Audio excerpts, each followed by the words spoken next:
இந்த சேனலை தொடர்ந்து நடத்த உதவி செய்ய நினைப்பவர்கள் உதவி செய்யலாம். வணக்கம். விஜயினுடைய உயிருக்கு ஆபத்து இருக்கிறது இப்படின்னு யார் சொல்கிறா அப்படின்னா, தமிழ்நாட்டினுடைய பாஜக கட்சியினுடைய மாநில தலைவராக இருக்கக்கூடிய நயினார் நாகேந்திரன் இன்றைக்கி ஒரு செய்தியாளர் சந்திப்பு அவர் நடத்தியிருக்கார். அதை முதல்ல பாருங்கள், அதன் பிறகு ஒவ்வொன்றா நம்ம பார்ப்போம். இப்போ இந்த நேரத்தில் இந்த இடத்துல அதை சொல்லணுமாங்கிறது வேற விஷயம் இருந்தால் கூட 41 உயிர்களுக்கும் பாதுகாப்பு இல்லை. விஜயுடைய உயிருக்கு பாதுகாப்பு அங்கே இருக்குமாங்கிற சந்தேகம் இருக்குது எல்லார் மனதிலையும். அவர்களுடைய கருத்து அவங்களை சொல்கிறாங்க. ஆனால் தேர்தல் முடிந்த பிறகு தான் அதனுடைய விஷயங்கள்லாம் தெரியும். தேசிய ஜனநாயக கூட்டணி நிச்சயமாக ஆட்சி அமைக்கும். இன்றைக்கி திராவிட முன்னேற்ற கழக அரசு எவ்வளோ மக்கள் விரோத அரசாக இருக்குது. கரூரில் 41 பேர் இறந்து போயிட்டாங்க. கள்ளக்குறிச்சியில் 65 பேர் கள்ளச்சாராயம் குடித்து இறந்து போயிட்டாங்க. பாலியல் வன்கொடுமை, 10 வயசு 15 வயசு பிள்ளைகள்லாம் ரோட்டில் தனியாக நிற்க முடியல. யாருடைய ஆட்சி? திராவிட முன்னேற்ற கழகத்தினுடைய ஆட்சி. யார் முதலமைச்சர்? மதிப்புக்குரிய நமது ஸ்டாலின் அவர்கள் முதலமைச்சராக இருக்கிறாங்க. சட்டம் ஒழுங்கு எங்கே சரியாக இருக்குது? எல்லா போலீஸ் நிலையத்திலையும் வெடிகுண்டு, பெட்ரோல் குண்டு வீசுகிறாங்க. எங்கே நல்ல நிகழ்வுகள் நடைபெறுகிறது? பெண்களுக்கு எதிரான போக்சோ குற்றங்கள் 53% அதிகரிச்சிருக்கு. இதெல்லாம் தெரியாமல் சில தலைவர்கள் சில கருத்துக்களை சொந்தமாக பேசிக்கிட்டே இருக்கிறாங்க. ஆனால் நாட்டு மக்கள் தெளிவாக இருக்கிறார்கள். இந்த மாதிரி சூழ்நிலையில் யாருக்கு வாக்களிக்க வேண்டிய என்று தீர்மானித்து விட்டார்கள். இன்றைக்கி மாமன்னர்களுடைய பூமி சிவகங்கை சீமையிலிருந்து சொல்கிறேன், தேசிய ஜனநாயக கூட்டணி உறுதியாக ஆட்சி அமைக்கும். சரி, முதல்ல நம்ம விஜய் பற்றி பேசிடுவோம். ஏன்னா விஜய் இன்றைக்கு 41 பேர் கரூரில் இல்லையா, விஜயினுடைய செயல்பாட்டினால்தான் இந்த சம்பவம் நடந்தது அப்படின்னு பெண்கள் உண்மை கண்டறியும் குழு சொல்லியிருக்கக்கூடிய இந்த சூழலில் 41 குடும்பங்களை சென்னைக்கு வரவழைத்து அவர் சந்திச்சிருக்கக்கூடிய நிகழ்வு இருக்குது. ஒன்று மட்டும்தாங்க நான் கேட்குறேன். உலகத்திலேயே இப்படி ஒரு சம்பவத்தை நான் கேட்டதே கிடையாது. அதாவது நம்ம வீட்டில் எல்லாம் ஒரு இழவு நடந்ததுன்னு வைங்க, நம்ம உறவினர்கள் நமக்கு தெரிந்தவர்களெல்லாம் நமக்கு ஆறுதல் சொல்வது என்பது வழக்கம். உலக வரலாற்றில் இதுதான் நடந்துகிட்ருக்கு இன்றைக்கு வரைக்கும். ஆனால் விஜய் கட்சி ஆரம்பித்ததுக்கப்புறம் முதலாக என்ன நடந்திருக்கு அப்படின்னா, பஸ்ஸு ஏறி போய் பாதிக்கப்பட்டவர்கள் ஆறுதல் கேட்பது அப்படிங்கிற வினோதமான விஷயங்களெல்லாம் தமிழ்நாட்டில் அரங்கேறிட்டுருக்கு. தமிழ்நாட்டு மக்கள் உண்மையிலேயே இதை பார்த்து ரொம்ப கொந்தளிப்பாங்கன்னு நினைக்கிறேன். கூடுதலாக விஜய்கிட்ட நம்ம ஒரு கேள்வி கேட்க வேண்டியது இருக்குது. என்னென்னா, இந்தியாவினுடைய நீதித்துறையினுடைய விதிகளின்படி குற்றம் சாட்டப்பட்டவர்கள் பாதிக்கப்பட்டவர்களை சந்திக்கலாமா? இந்த கேள்விக்கு எனக்கு பதில் தெரியல. தெரிஞ்சவங்க கமெண்டில் என்கிட்ட சொல்லலாம். சரி, இப்போது நான் ஒரு செய்தியை சொல்கிறேன். இப்போ ஆதவ் அர்ஜுனான்னு ஒருத்தன் விஜய் கட்சியை சார்ந்தவன், உங்களுக்கெல்லாம் தெரியும் இல்லையா, பெரிய பணக்காரனான மார்ட்டினுடைய மருமகன். இந்த ஆதவ் அர்ஜுனா தன்னுடைய சமூக வலைத்தளத்தில் கரூர் சம்பவத்திற்கு முன்னாடி தமிழ்நாட்டில் புரட்சி வெடிக்கும்னு போடுறான் இல்லையா, அது தொடர்பான வழக்கை இன்றைக்கி விசாரிக்கிறதுக்கு மதிப்புக்குரிய சென்னை உயர்நீதிமன்றம் தயாராகியிருக்கு. இந்த நேரத்தில் ஆதவ் அர்ஜுனாவுக்கு சார்பாக வழக்காடுவதற்காக வந்த வழக்கறிஞர் என்ன சொல்லியிருக்கார் தெரியுமா? சார் ஆதவ் அர்ஜுனா ஒரு 34 நிமிஷத்திலேயே அந்த பதிவை டிலீட் பண்ணிட்டார் சார் ப்ளீஸ் சார் அப்படின்னு சொல்லியிருக்கிறாங்க. இப்போ ஆதவ் அர்ஜுனாவா யார் முதல்ல போகிறாங்க அப்படிங்கிறதெல்லாம் சரியில்லை. சரி, அப்படியே இருக்கட்டும். விஜயோட விஷயத்தை நீங்கள் அப்படியே தூக்கி வச்சுருங்க. இப்போ விஜயோட புது ஃப்ரெண்டு பிஜேபியினுடைய நயினார் நாகேந்திரன் இல்லையா, விஜய் கட்சிக்காக பேசுகிறதுக்கு இங்கே யாரும் இல்லை. எடப்பாடியும் பிஜேபியும் தான் இருக்குது. அவங்களுக்குள்ள ஒரு போட்டியே இருக்குது, யார் அதிகமாக விஜயை சப்போர்ட் பண்ண போகிறாங்க அப்படின்னு.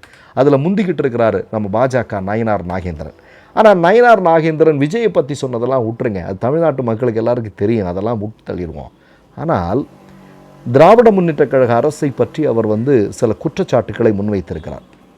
அவர் வைத்த குற்றச்சாட்டுக்களில் மிக முக்கியமானது, தமிழ்நாட்டில் பெண்களுக்கு எதிரான அநீதிகள், போக்சோ வழக்குகள் 53% அதிகரித்திருக்கிறது என்று நயினார் நாகேந்திரன் சொல்கிறார். நான் நயினார் நாகேந்திரனை பார்த்து கேட்குறேன், எச் ராஜா பக்கத்தில், அந்த ப்ரெஸ் மீட்டில் பக்கத்தில் எச் ராஜா இருப்பான், அவனை பார்த்து நான் கேட்குறேன், அதாவது சமீபத்தில் சில தினங்களுக்கு முன்பு இந்து அமைப்பினுடைய ஒரு மிக முக்கியமான தலைவர் போக்சோ வழக்கில் குற்றம் சாட்டப்பட்டு சிறைக்கு சென்றாரா இல்லையா? செய்கிறது யாராக இருக்கிறான்? போக்சோ வழக்கில் கைதாகி உள்ளே போனவன் யார்? சமீபத்தில் பிஜேபிக்காரன் தானே, ஆர்எஸ்எஸ்காரன் தானே. எச் ராஜா, அது உனக்கு தெரியாதா? நயினார் நாகேந்திரன் உங்களுக்கு இது தெரியாதா? சரி, இதையெல்லாம் விட்டுருவோம். நமக்கு பெண்கள் விஷயத்தை பற்றி பேசின, பெண்கள் பாதுகாப்பு குறித்து பேசினதுனால நீங்கள் பேசிகிட்டு இருக்கக்கூடிய அதே நேரத்தில் மத்திய பிரதேசத்தினுடைய பாஜக அமைச்சராக இருக்கக்கூடிய கைலாஷ் விஜய் வர்க்கியான்னு ஒருத்தன், நயினார் நாகேந்திரனுக்கு தெரியுமா, பேர் கேள்விப்பட்டிருக்கீங்களா? நான் அவரை பற்றி சொல்கிறேன். சமீபத்தில் பெண்களுக்கான உலகக்கோப்பை கிரிக்கெட் போட்டி நடந்துட்டுருக்கு இல்லையா, ஆஸ்திரேலிய அணியை சார்ந்த வீராங்கனைகள் இந்தியாவுக்கு வந்திருக்கிறாங்க. அப்படி வந்த வீராங்கனைகளை பாஜக ஆட்சி நடக்கக்கூடிய மத்திய பிரதேசத்தில் இருக்கக்கூடிய ஒருத்தன் பாலியல் துன்புறுத்தலில் ஈடுபட்டிருக்கிறான். இது தொடர்பாக அவர்கிட்ட போய் ஒரு கேள்வி கேட்குறாங்க.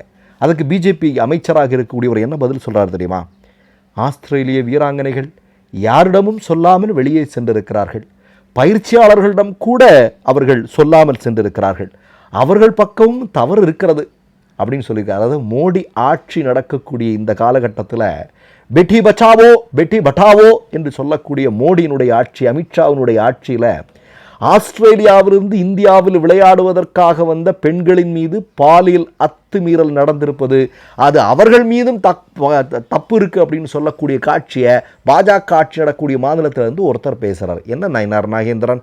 அடுத்தது சொல்கிற நயினார் நாகேந்திரன், நீங்கள் ஆட்சி நடக்கக்கூடிய மகாராஷ்டிராவில் ஒரு இளைஞி மருத்துவம் படித்து நாளைக்கு ஒரு பெரிய மருத்துவராக வேண்டிய ஒரு சின்னம் சிறிய இளைஞி தன்னுடைய கைகளில் என்ன எழுதியிருக்கிறான்னு தெரியுமா நயினார் நாகேந்திரன்?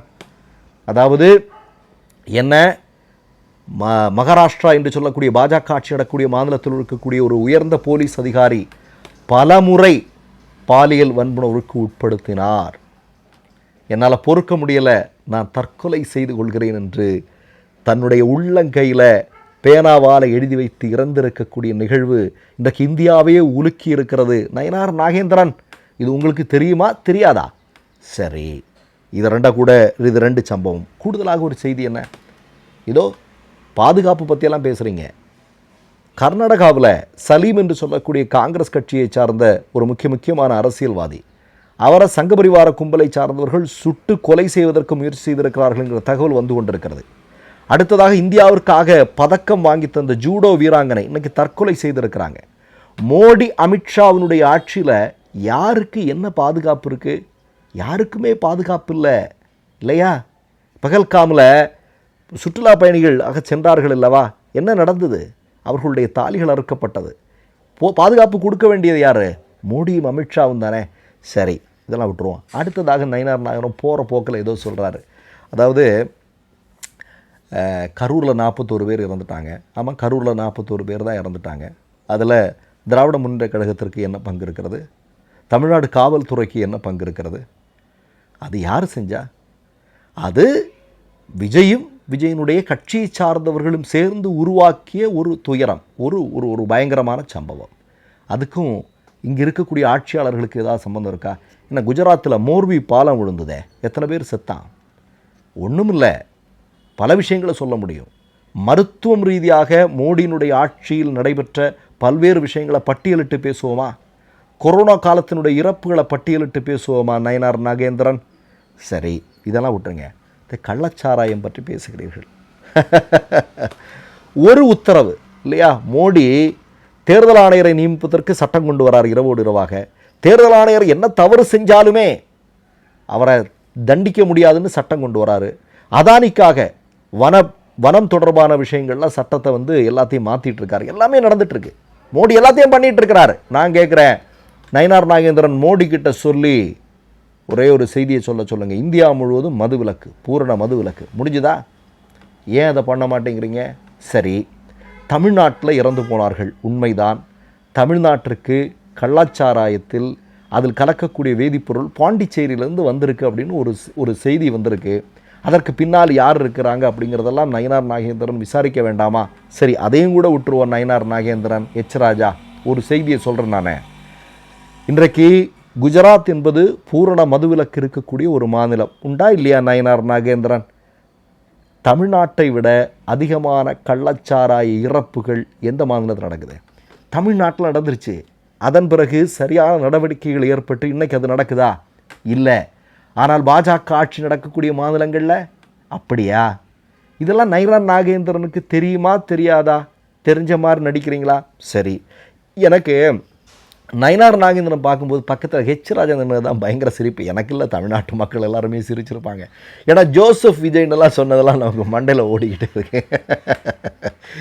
பாஜகவினுடைய நிலைமை பாருங்களேன். தமிழ்நாட்டில் உலகத்திலே அதிக கோடி வந்து மெம்பர்ஷிப் இருக்கக்கூடிய கட்சி எங்களுடைய கட்சின்னு சொல்லிட்டு தமிழ்நாட்டில் என்னப்பா பண்ணிகிட்டு இருக்கிறீங்க நீங்கள்? இந்த அளவிற்கு நீங்கள் ஒரு உங்களை தமிழ்நாட்டு மக்களை நினச்ச பெருமையாக இருக்குது. ஏன்னா ஆர்எஸ்எஸ்ஸையும் பாஜகவையும் இப்படி கதற விட்டு கொண்டிருக்கிறீர்கள் அல்லவா? உண்மையிலேயே பெரியாருக்கு நன்றி, உண்மையிலேயே அண்ணாவுக்கு நன்றி, வள்ளலாருக்கு நன்றி, வைகுண்ட சாமிக்கு நன்றி, இடதுசாரி கம்யூனிஸ்டுகளுக்கு நன்றி, இங்கே இருக்கக்கூடிய திராவிட முன்னேற்ற கழகத்தை சார்ந்தவர்களுக்கு நன்றி, தீக்காவை சார்ந்தவர்களுக்கு நன்றி. இவங்கெல்லாம் நன்றிக்குரியவர்கள். ஏன்னா இவர்கள் எப்போதோ போட்ட விதைதான் இன்றைக்கு விருட்சமாக மாறி ஆர்எஸ்எஸ்ஸை இல்லாமலாக்கி கொண்டிருக்கிறது தமிழ்நாட்டில். மற்றொரு நிகழ்வில் சந்திப்போம். நன்றி, வணக்கம். மை நேம் இஸ் ரெட் சேனலை சப்ஸ்கிரைப் பண்ணிக்கோங்க. அதுக்கப்புறமா பக்கத்தில் இருக்கிற ஜாயின் பட்டனை கிளிக் பண்ணீங்கன்னா ஒரு நியூ பேஜ் ஒன்று ஓப்பன் ஆகும். அதுலேயும் ஜாயின் பட்டனே கிளிக் பண்ணிக்கோங்க. அதில் பார்த்தீங்கன்னா credit card, debit card options இருக்கு. இதில் உங்களுக்கு விசா, மாஸ்டர் கார்டு, ரிப்பே அப்படின்னு 3 ஆப்ஷன்ஸ் கொடுத்துருக்காங்க. அதில் நீங்கள் எந்த கார்டு சூஸ் பண்ணுறீங்களோ அந்த கார்டோட நம்பர் என்டர் பண்ணிக்கோங்க. அப்புறமா கார்டோட வேலிடிட்டி மந்த் அண்ட் இயரை டைப் பண்ணிக்கோங்க. அடுத்தபடியா உங்க கார்டோட பின்னால சிவிசி கோடுன்னு சொல்லிட்டு 3 நம்பர்ஸ் கொடுத்துருப்பாங்க. அந்த நம்பரை இதில் என்டர் பண்ணிக்கோங்க. அப்புறமா அட்ரஸ் அண்ட் இன்ஃபர்மேஷன் என்டர் பண்ணிட்டு பைங்கிற பட்டனை கிளிக் பண்ணிக்கோங்க. ஒருவேளை உங்க கார்டு நம்பர் இன்வாலிட்னு காமிச்சிச்சுன்னா உங்க கார்டுல இன்டர்நேஷனல் யூசேஜை எனேபிள் பண்ணுங்க.